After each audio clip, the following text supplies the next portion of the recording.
In this ninth installment, Dr. Greenberg illuminates a path for Johnny to explore, a way of coming to understand his true self. It's a challenging obstacle course, but Johnny is prepared to go for it. When he arrived at Dr. Greenberg's apartment, he rang a couple of times to be sure anyone inside could hear. "Wait a minute, comin'," echoed the gravelly voice from inside. When the door opened, John just stared, as if in a catatonic state. His heart pounded. Dr. Greenberg had a look of surprise and concern on his face. He stood there with a towel wrapped, turban-like, on his bald head, and was cloaked in a long dyed cotton bathroom robe, obviously just emerging from the shower at this early hour. A gold chain hung from his neck. Clockmeister? Sorry, did you call me Clockmeister? Who is that? John snapped out of his momentary delirium. Oh, Dr. Greenberg, I'm sorry. Just a slip. I came to see you here, and I'm really sorry to bother you. I'm here at this crazy hour 'cause I had a really bad night after our discussion and need some help. Come in, young man. No problem. Sit here on the sofa, and I will be right back. Let me finish getting changed and ready for today. John Saster, right? That's me. Yep. 10 minutes passed and Dr. Greenberg appeared in his neatly pressed suit, the same outfit he wore, year in, year out, to the office. Now, first of all, who is this Clockmeister? Oh, nothing. Nobody. Just a character from a dream I had. Ah, I see. And what does this Clockmeister do exactly? Fixes clocks, perhaps? Yes, that's it. Town clocks. In the dream. Funny. We have just such a person here in the Big Apple, the Clockmaster. I read something about him in the news a while back. The Times did a feature story, front page. Did you see it? No, didn't catch that. So, do I look like him? Your Clockmeister? A bit. You don't wear earrings, do you? Not that I'm aware of, the therapist replied, guffawing. He then put his glasses on and stroked his beard a few times, sizing up his young patient's emotional state. So, down to business. Tell me, you had a bad night. What do you think happened? Well, I was kind of struck with a wave of anxiety after I learned from you that this thing I've been experiencing is real, that it's not in my imagination, not as random as I thought. And, well, I felt like, this is rather serious, and it might just own me, rob me forever of my former self. That's perfectly natural to think, and very perceptive of you, John. Your former self indeed. That is what we are going to give back to you, your former self. At the conclusion of our sessions, I believe you will feel an overwhelming sense of relief. But it takes work, an intense, consistent focus. Are you on board? There'll be lots of heavy lifting ahead.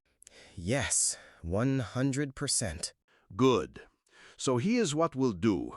As you came knocking at 7:30 a.m., I'm gonna spend the next hour with you today, right here, because I feel you are a smart, sensitive young man who eagerly wants to get help and find ways to turn his life around.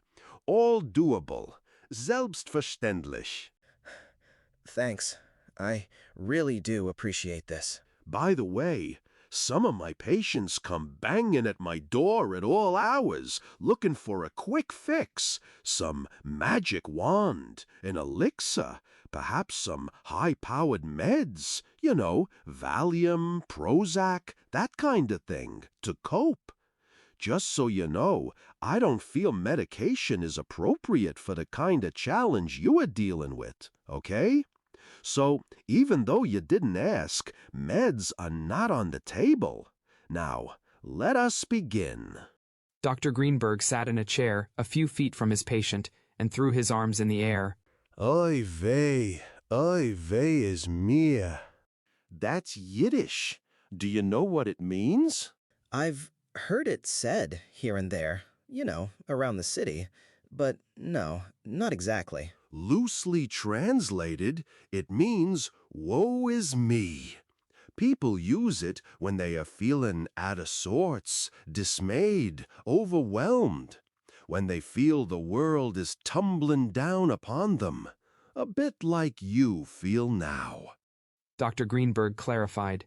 So what I want to do first is to tell you about some of the reasons people feel woe, big time woe, particularly those with an anxiety level that is a bit excessive and can be chronic and debilitating.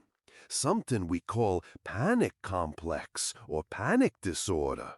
But never mind the big fancy terms. We want to get to root causes. He continued. These can be genetic disposition, as in the DNA nature factor.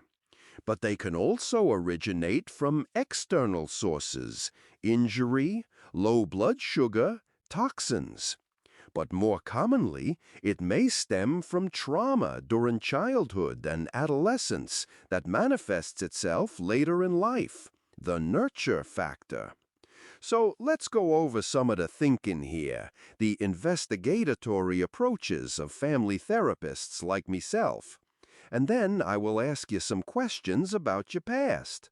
You gave me a hint of what was going on the last time we met and in your written answers when you filled out the forms, which I've now had a chance to fully review.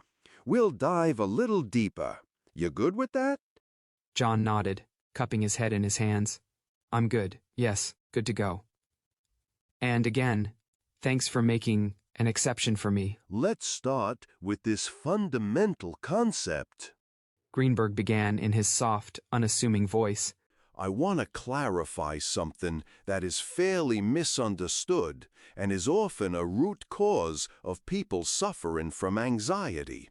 And that is a toxic relationship and what one can do about it. What do you suppose I mean by toxic, John? Something bad, hurtful, harmful, and even lethal? Exactly. Harmful in the sense that toxic relationships are damaging to one's sense of self, to one's self-esteem, to one's sense of happiness. They marginalize, they minimize. Now, let's take a look at what kinds of relationships are possible, okay? Sure, I'm following you. John replied, fidgeting on the sofa and wringing his hands.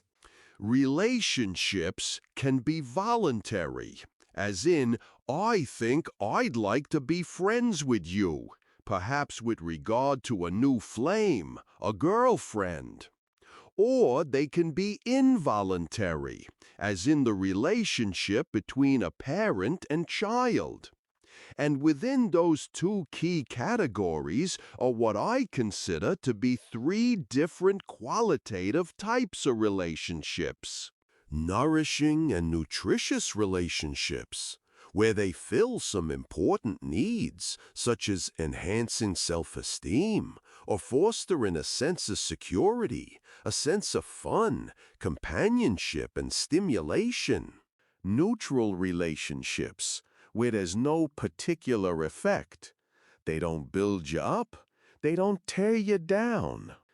Toxic relationships, where they dangerously and often insidiously lower self-esteem, raise anxiety, increase confusion, and provoke rage, frustration, or despair, either in one local instance or chronically in a way that depletes you, blocks growth, and stresses you to the point of injury.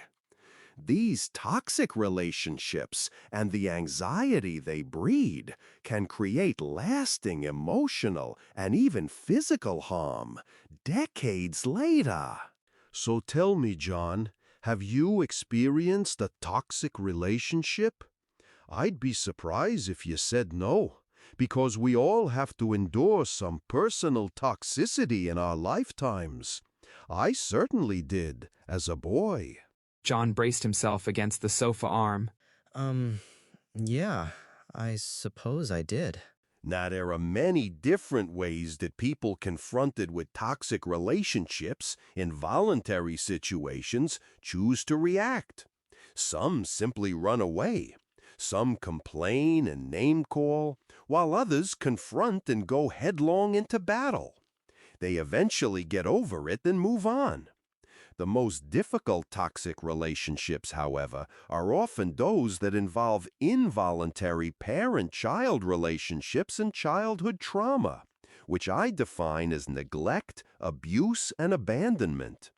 It is not as uncommon as people may think, and most of those in that situation, including later in life as adults, can't just simply walk away. The impact can be long-lasting. It can develop into a fear of what's to come, a sudden onset feeling of a life and death situation at seemingly random moments, without the person who's suffering from this syndrome ever understanding why they feel that way. Sadly, they begin to think they're crazy, and they're not. Yeah, I've felt that way. Like I was going to have a heart attack or lose my mind. Yes. Could be rooted in anxiety, born of childhood trauma, but we will explore that. These traumas typically occur with children under 6 years of age, and they often result in what we call personality fragmenting. Mind you, it's universal, widespread. It's not a matter of being crazy, of being born with mental illness. No, it results from psychological wounding at a tender age and resurfaces later in life. John leaned into the conversation. His mind was focused on Dr. Greenberg's every word. He was intrigued and repelled at the same time by this flood of information and insight. My goal as a trauma recovery therapist in working with someone like you, John, is to help you minimize panic attacks in a way that puts you in control. Whew, wow, that would rock. He offered, his eyes beginning to well up. I really hate this sensation of feeling helpless and being such a burden to those around me. He wiped away a pool of tears that had begun to form in his eyes. Sorry. No need to apologize, young man. Tears are the lubricant of the soul. They liberate, keep the wheels turning.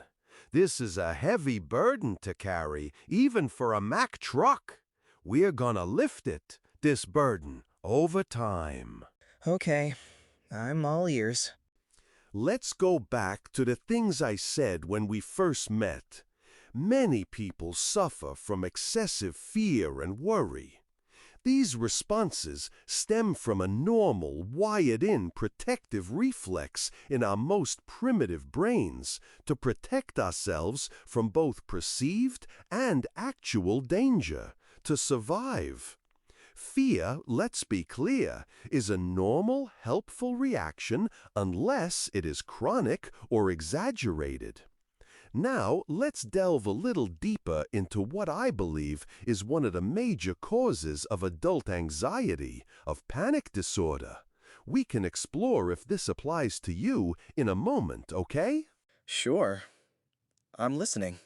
One of the wounds young children develop if they are traumatized is excessive fear and worry. Some of the normal personality parts that are brought into being by feeling unsafe and terrorized as a young child live, against all logic, in the past. These parts of one's personality still believe, any moment, any day, that some terrible thing, say some really awful person, is going to come in and do something very, very painful.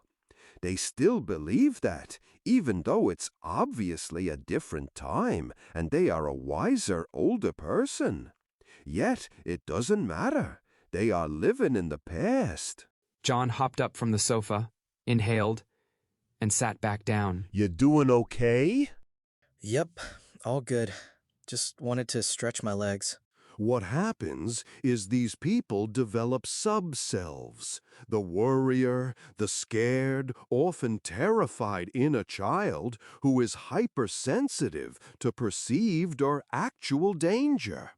And these sub-selves, when they perceive danger, go from quiet to active, in a heartbeat, in a flash.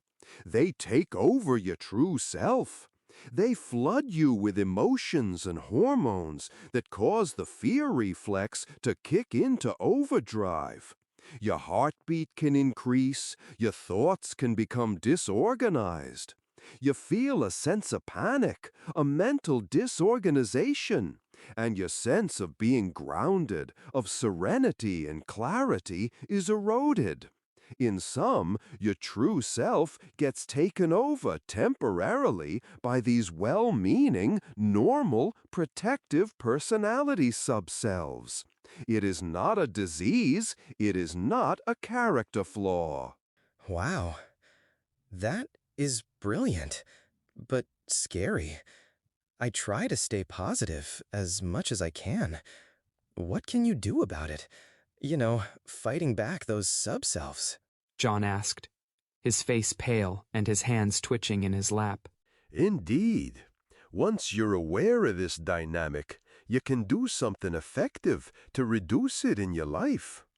One way that seems to be effective is what I call parts work. You work with those unique parts of your personality. In particular, those subselves that bring you excessive and/or chronic worry, and at times anxiety or fear and terror. Here's the key point. You are not afraid. Parts of you are afraid. Makes a difference. Other parts of you are confident, calm, strong, resilient, and resourceful, and know how to deal with the perceived or actual danger. Yeah, I follow you. That's really interesting. The challenge is not to get taken over by the subselves. The greater challenge is to get them to recognize and trust there are other parts of your personality that are very competent and reliable at handling any danger, at least the dangers that are within your control. Our goal will be to have you identify your subselves and patiently learn to work with each of the scared and anxious parts, the worrier subself. You will begin to get them to trust the true self, the adult personality self, your wise, caring, spiritual subself. As this takes hold, your scared, anxious subselves will react less, and your experience of fear, anxiety, and worry will diminish. I expect you to be skeptical about that, young man.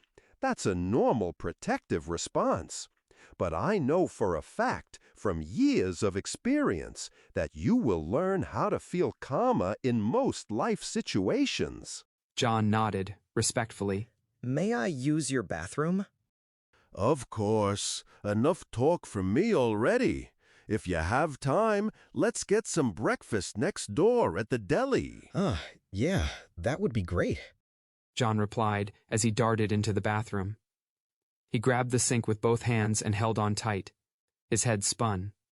He splashed cold water on his face.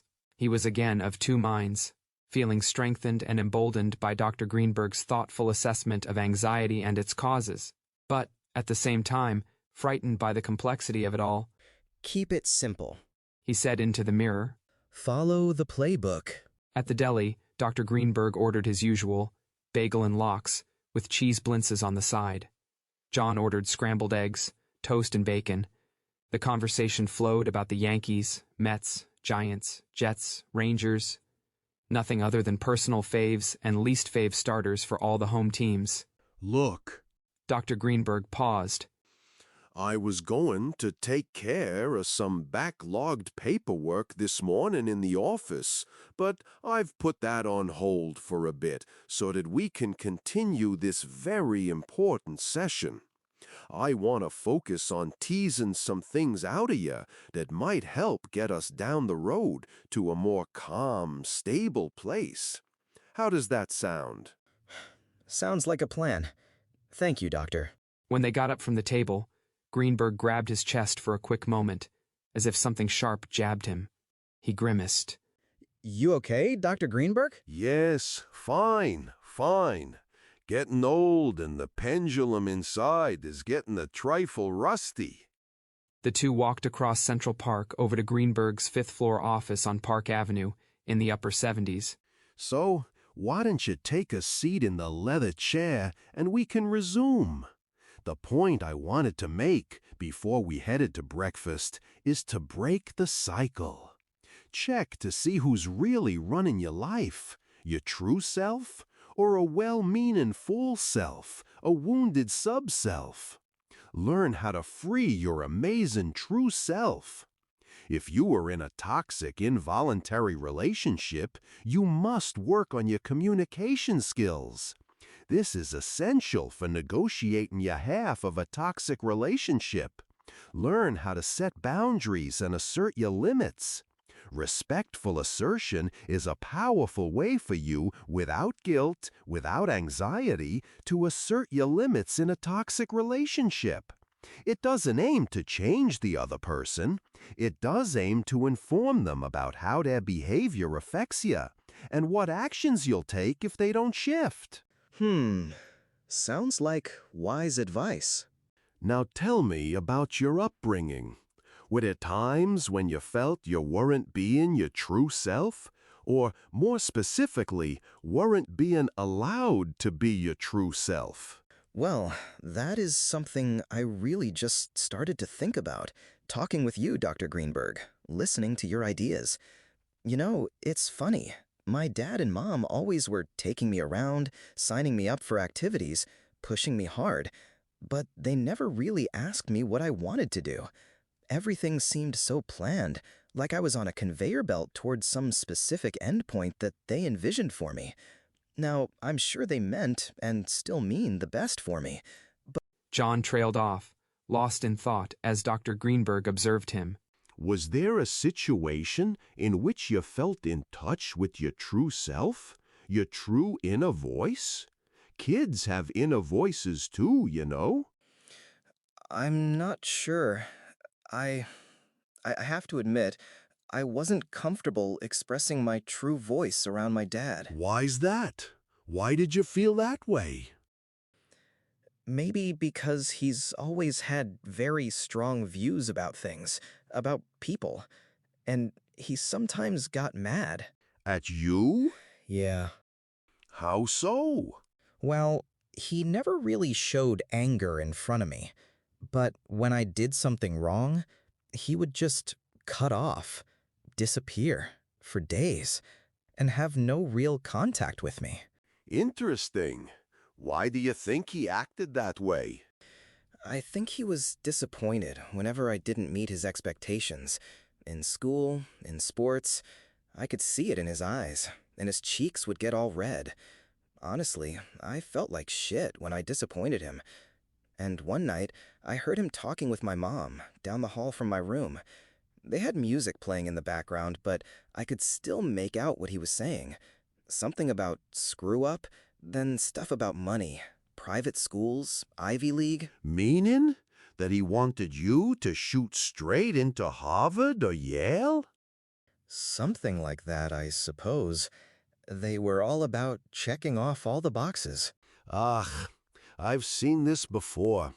Sometimes it's passed on from their own hard-driving parents. Dads who are super tough on their sons, as their fathers were to them. And this crazy, relentless obsession with grades today. These tunnel vision, tiger moms and dads relentlessly pushing for straight A's at the expense of their kids' health. Even if they think they are doing right by their kids, they could be inflicting long-term harm, injuring the child's inner voice, the inner psyche, the autonomous self, by talking over them, minimizing them. The doctor's words seemed to be probing into a raw nerve, as his patient fidgeted erratically in the chair. For what? Prestige? Status? Quatch, these helicopter parents. No question, psychological wounds can be passed on from generation to generation. That is why it is so important to break the cycle. Stand your ground. Give voice to your genuine, true self. Your dignity must win out. Young man, it sounds as if your dad was emotionally unavailable, even hostile at times, through his absenteeism and body language. Most acutely when you really needed him to be around. Something that depleted you, confused you, and perhaps may have frightened you. Withholding approval, love, affection can be a form of abuse, like holding back a treat from a dog for 10 minutes after it's rolled over on command. Perhaps. I can see that. And your mom was a bit of a scheduling fanatic, it seems, no? She perhaps didn't take into account your desires and needs all that often, hindering your ability to become a less anxious, more self-reliant adult. Is that a fair summary? Were your needs being met? Were your parents interested in knowing what you, their son, and I presume only child, wanted in any given situation? Were they granting you an iota of autonomy? Not sure it sounds like that was the case. And the truly unfortunate thing is that there can be a compounding effect. When they've built up the expectation that you'll be a superstar, if there's a trip up, a stumble, the fall typically is even harder. That pretty much sums it up. They meant well and mean well, I know that. They do want me to succeed, and they want the best for me. But maybe this all just got out of whack. Well, we've had a pretty long, intense conversation, you and I. You seem very thoughtful and mature. Quite strong, in fact. Hope so. As we go down this road toward improvement and recovery, when you feel this panic coming on, identify the fear, understand where it's coming from, and face it. Dr. Greenberg continued, his voice full of compassion. Let your strong, calm, true self process it and not get hijacked by an anxiety-prone sub-self. You are the bigger one here. You can work on problem solving in your relationship with your mom and dad. Communicate. Let them know about the downside of the overprotected kid and, relatedly in a strange way, the neglected and belittled kid. How this all can add up to the impression that danger lurks everywhere and create a negative self-image, one hypersensitive to fear and criticism. The true self will prevail. It constantly adapts. That all makes sense. That's all part of it.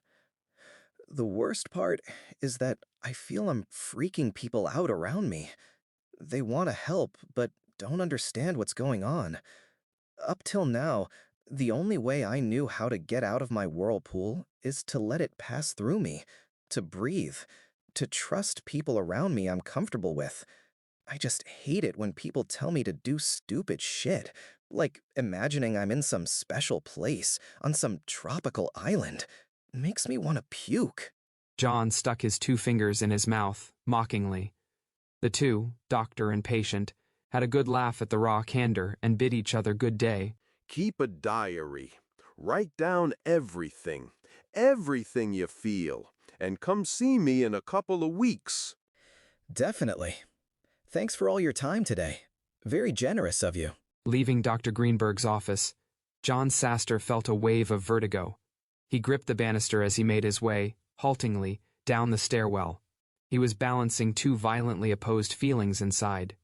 Fortification thanks to his new knowledge and awareness of anxiety, and tools to fight it, and vulnerability owing to his new awareness that this thing he had been coping with was big, a monster. I am bigger than this. My true self will prevail. He exhaled as he walked out the door onto Park Avenue. He recoiled as a menacing-looking German shepherd approached him and sniffed his leg, its owner walking by, oblivious, leash in hand. A black BMW sedan flew by very close to the curb and very similar to the one that crushed him months before. Never again, he thought. As he made his way down Park Ave in the cold morning light, a million thoughts ran through his head. And there was one thought, one prevailing mood he couldn't ignore, anger. He was angry, something that he hadn't experienced very often as an immediate, raw, on-the-surface emotion in all his years. No, he corrected. Perhaps anger was there all along, but he simply had suppressed it, pushing it back into the silent graveyard of his psyche. Whatever Dr. Greenberg had pried loose over the past couple days was now jabbing and punching and screeching at the surface, on the exposed edge of his outward personality. He remembered being in the ICU, right before he was put under, and yelling something critical at his dad, a magma-like belch of hostility. But he couldn't quite pull it together in his mind. Now a fusillade of painful, angry thoughts of being ignored, neglected, and perhaps even emotionally abused by his parents came rushing to the surface. Images of his brooding dad raced through his neural network. There was some kind of molting, some kind of metamorphosis going on, he felt. Not full-on Kafka, not turning into a nasty insect, he mused, but something life-changing nonetheless. He felt dizzy and nauseous. It was all too overwhelming to be on the street, so he hailed a cab and headed home. Electric acid.